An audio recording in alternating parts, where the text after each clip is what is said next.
By 1983, Split Enz had become the first New Zealander act to conquer the whole wide world, and from their eighth studio album, Conflicting Emotions, the Neil Finn ballad Message to My Girl.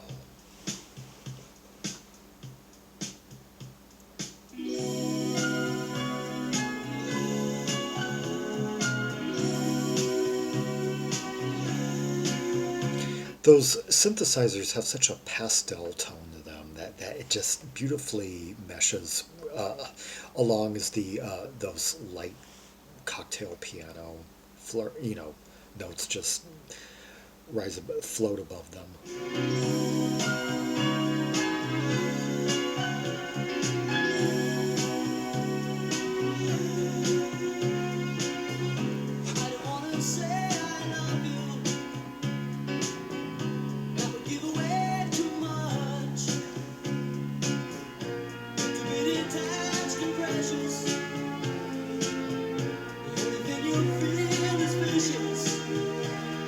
Okay, let's unpack the lyrics so far because there are a lot of great like metaphors in here.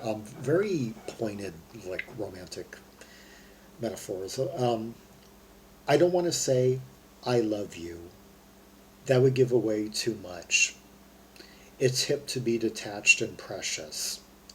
The only thing you feel is vicious. Okay, so in this stanza, he's trying to refrain from expressing his true feelings to his woman because he doesn't want to give too much away, knowing that in the modern day, it's more hip to kind of express feelings that run contrary to what you truly feel inside, to give sort of an icy, aloof veneer and make as though you're not really all that emotionally affected by things, by romantic inclinations and such. I don't wanna say I want you, even though I want you so much. It's wrapped up in conversation. It's whispered in a hush. Oh, I'm frightened by the words. Think it's time that it was heard. No more empty self-possession. Vision swept under the mat. It's no New Year's resolution. It's more than that. Okay, just kind of take a moment and admire the emotion that he's putting in the singing here. Easily the best vocals he's ever committed to record. I mean, the way that he stretches out those notes really puts a lot of feel, conveys a lot of feeling. Really puts the message across. These being some of, okay, I'll save the superlatives for the actual lyrics until we've gone through them a bit more. The second part of the first verse. I don't want to say I want you, even though I want you so much. It's wrapped up in conversation. It's whispered in a hush. So, as that second line reveals, he truly feels differently than what he's trying to put across. He's really taken in by this woman, feels very strongly for her, but he's trying to be discreet about it. He's trying to kind of just drop hints rather than come out with it. Okay, pre-chorus. Though I'm frightened by the words, think it's time I made it heard. No more empty self-possession. Vision swept under the mat. It's no New Year's resolution. It's more than that. Okay, no more empty self-possession. I take that to mean that he's sick and tired, or that he wants to end the habit of being so caught up in his own thoughts that he doesn't know what the other person might be thinking. Vision swept under the mat. He doesn't want to put it off anymore. And this conclusion he's coming to is much bigger This move he's about to make, this step he's about to take, is much bigger than a New Year's resolution for him.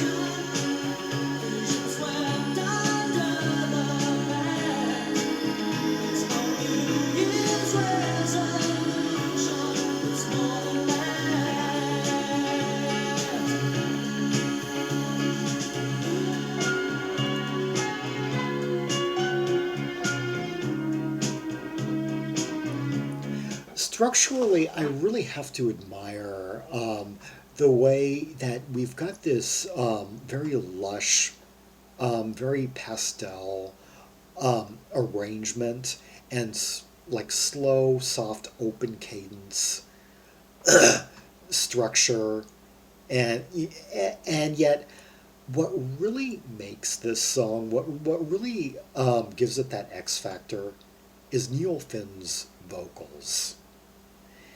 And in large part because of the way the emotion he puts into the lyrics, the expression he puts into it, and just as much the vocal melodies that he finds, that he places over the sonic bedrock. And we've got some major strengths in the band at this point. Eddie Rayner, the keyboardist, having kind of reined it in from the earlier days where he tended to be a lot more busy up and down the keys and such. Here he's a lot more refined. Doing some light cocktail piano and some like sustained some tones. We've got a new drummer in the band, Paul Hester, playing a very basic beat, very simple setup. It seems like all he's got really is like a snare and a kick drum, um, and apparently he brought a lot of life into the band as late as he came along. They were talking about in their documentary that Paul Hester really kind of brought back some of the fun spirit between them, the fun and game spirit that they had been kind of missing in recent years. In the last couple of, I guess since like Tim Finn had gotten married anyway, like in 1981. And Neil Finn, not one has never really been cited as one of the best vocalists per se. His strength has always been lyrics and songwriting, but this is easily this is his it's easily his greatest vocal ever, and arguably one of the best vocals ever committed to a Split Enz album. He really gives Tim Finn a run for his money, and I'm trying to think. Usually, and because usually it in most Split Enz tracks it's always been about the whole ensemble. Like on those early Split Enz albums, it wasn't any one player. Even though Eddie Rayner could dominate at times, it was you had all these elements coming together. Neil Finn really just takes this into the stratosphere. And okay, now I wake up happy, warm in a lover's embrace. No one else can touch us while we're in this place. So I guess in the second verse, this is where his confession to her had led. She accepted his more direct approach that he had resolved to take with her now. He's not going to be icy, aloof, detached, trying to be emotionally unaffected, trying to deny that he's really in love. He just came out and said it, laid his emotions bare to her, and she accepted it apparently. So I'll sing it to the world, the simple message to my girl. Then we heard the chorus again.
Okay, we had a few lines added to this final chorus here. Okay.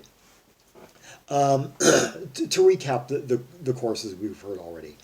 No more empty self-possession. A very evocative line right there. Vision swept under the mat. The metaphors are just so rich. It's no New Year's resolution. It's more than that. Very profound. Um, let's see. Though there's nothing quite as real as the touch of your sweet hand, I can't spend the rest of my life buried in the sand. Amazing.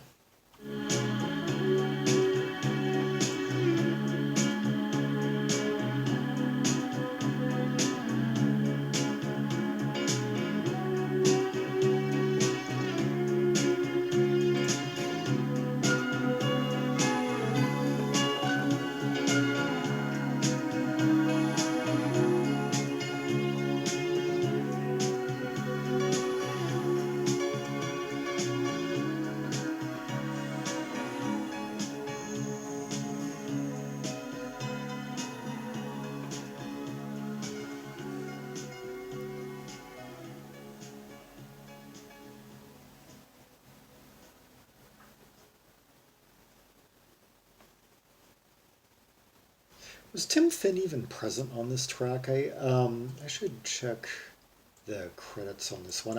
I may we've got a pretty simple backdrop. It seems to be mostly Eddie Rayner and the rhythm section of Nigel Griggs and newcomer Paul Hester, who would be the one takeaway from who would be Neil's the one member that Neil would retain for Crowd House. Although he also did invite Eddie Rayner to join Crowd House. It's ironic.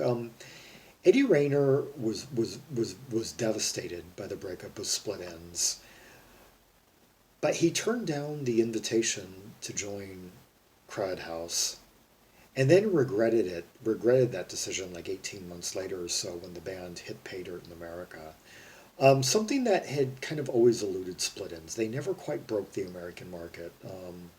I Got You, which had been a big hit pretty much around the world, stalled at number 40 on the American charts. America, though, at the time was in like circa 1979, 1980, 81. America was known by the outside world as the big sleeping giants, the one market where all these new wave bands from England, from Australia, heck, even some of the homegrown new wave, just couldn't break it into the mainstream and get played on top 40 radio. Despite some of them being on a lot of them being on major labels and being successful elsewhere. Yeah. So you could say I Got You kind of suffered from the I Don't Like Mondays effect. A hit everywhere else, or heck, some of these acts suffered from Cliff Richard syndrome. You could say successful everywhere except the United States, the one market that has the lion's share of global capital in terms of record sales and such.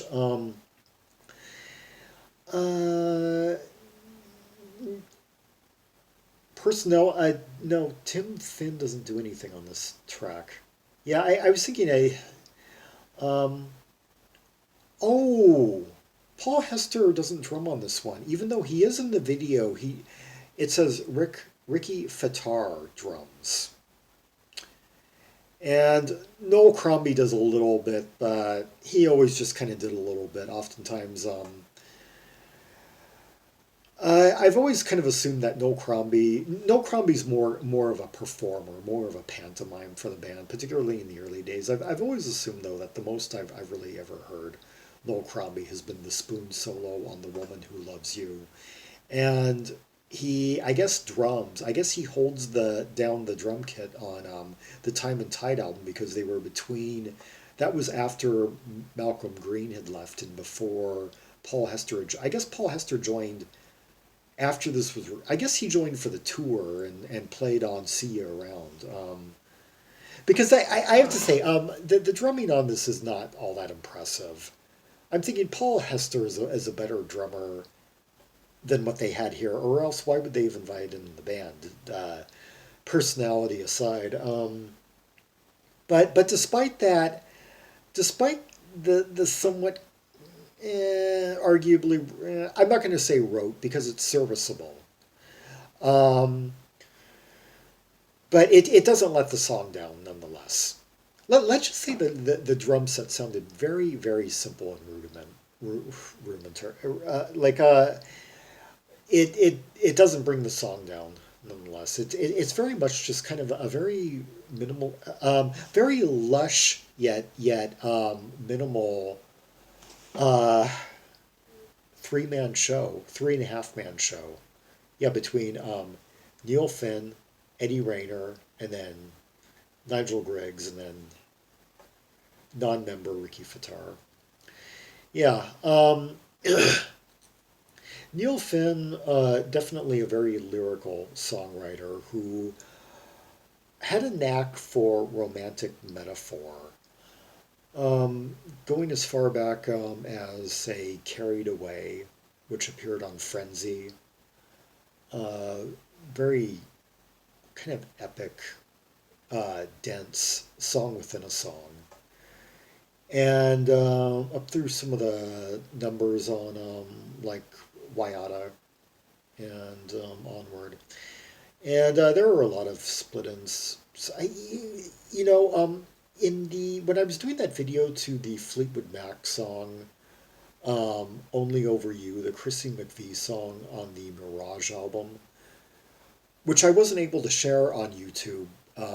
Ultimately, I had to upload it to CocoScope. So to see that one, you have to follow the brief video for that I placed on here, just announcing it, and then go over to CocoScope to watch that. Um, I noted how the backing track to that and this song they kind of reminded me of each other somewhat. Not enough for them to be overlapping or to be or for this to be a plagiaristic, but I did, as I was paying attention to the music behind Chrissy McVie's voice, I did feel somewhat of a similarity. Both songs are very much guided by vocal melody, very much with commanding, kind of airy vocals over sort of kind of soft as air, cloudy musical underlayers. Yeah. There are many other split in songs I'd like to do. I didn't know I was going to do this one first, but it just anyway.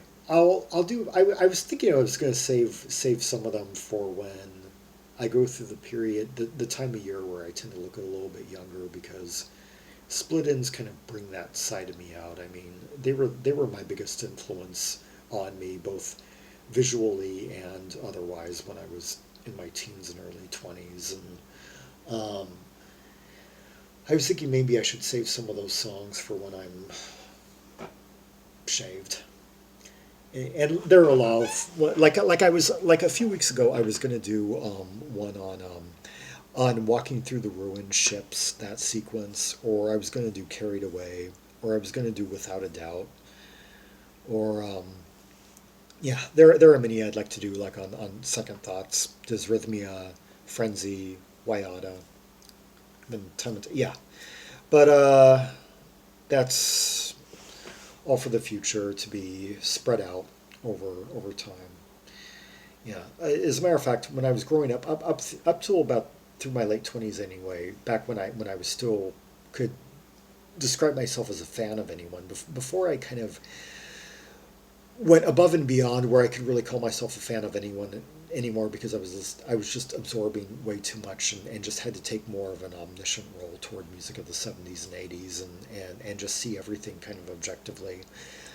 Um, Split Enz and Genesis were my top two bands, and no band defined me more than Split Enz did when I was during my formative years. I mean, they captured my imagination as a child when I first saw them on MTV when those videos were being played, and then as I found my way in terms of style, and began collecting in my early teens. Yeah, and that picture on the insert of the American Mental Notes, aka Second Thoughts. The front cover is Second Thoughts. The insert of the candy stripe, Second Thought Mental Notes, released on Chrysalis. Yeah, that photo of them, of the Emmeline Crowther, Jonathan Michael Chun lineup, um, where they're all in those Harlequin suits. Yeah, nothing has conjured my imagination growing up. My young mind is that photo. Yeah. Anyway, for more rubies and sapphires from the catalog of Split Enz, see the directory of albums by Australasian artists from Australia and New Zealand. Linked in the description below. Like and subscribe, follow me on social media, and leave a comment if there are any observations you have about this song, its arrangement, the sounds, the chords, the keyboard layers, and perhaps most importantly, Neil Finn's vocal delivery and his lyrics on this number, the evocative lines, the romantic metaphors and all, and the layers they uncover, and the what and the way that those, I think a lot of people could relate to this number in certain ways. That time where a man just has to come out and say it to his woman, in unequivocal terms. Until next time, this is Zaragon, the world's most air-traveled trim maximalist, signing off.